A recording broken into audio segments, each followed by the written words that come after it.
Hey, what's up? So, yesterday, the pastor in church went over Luke 17, verses 11 through 17. And, it really had me thinking when he was talking about just the message behind it. I felt like there was something deeper than I was resonating with the story. And so I just kind of want to read it, and then I want to talk about how I feel about it. So, Jesus heals 10 men with leprosy. So now on his way to Jerusalem, Jesus traveled along the border between Samaria and Galilee. As he was going into the village, 10 men who had leprosy met him. They stood at a distance and called out in a loud voice, "Jesus, Master, have pity on us." When he saw them, he said, "Go and show yourself to the priests." As they went, they were cleansed.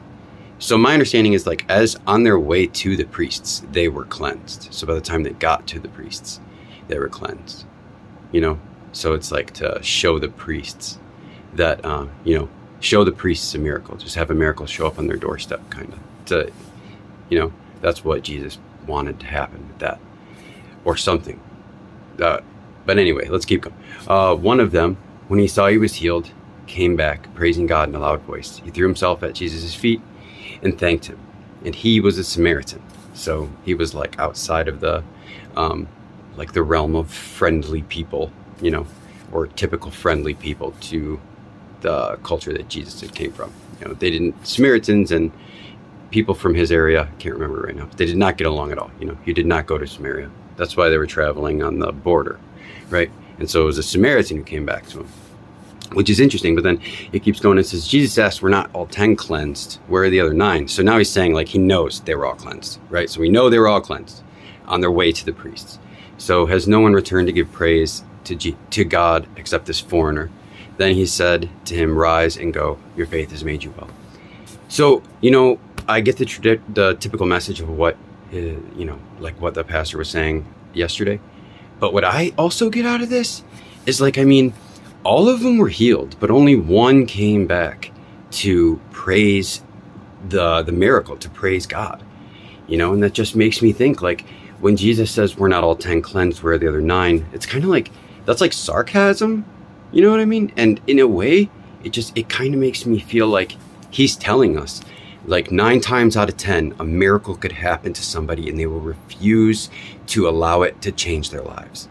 It's a big deal. I mean, this guy who came back, he was a foreigner. His life is completely changed. He will never be the same.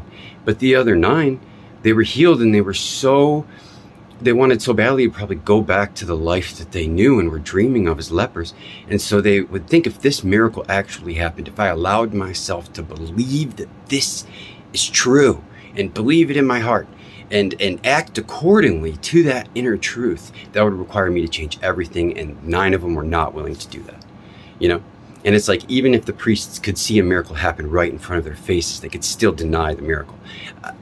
But slowly over time, and I think Jesus knew this, slowly over time, those tiny, tiny little mustard seeds planted here and there very strategically, cause this, the mastery of, what God did here on earth, for us. I just think that that's beautiful, and I really resonate with that. I refused to accept the fact that Jesus was the one who was coming and pulling me out of the darkness time and time and time again. I refused to allow it to change my life. I refused it, not because I didn't know and didn't see it, but because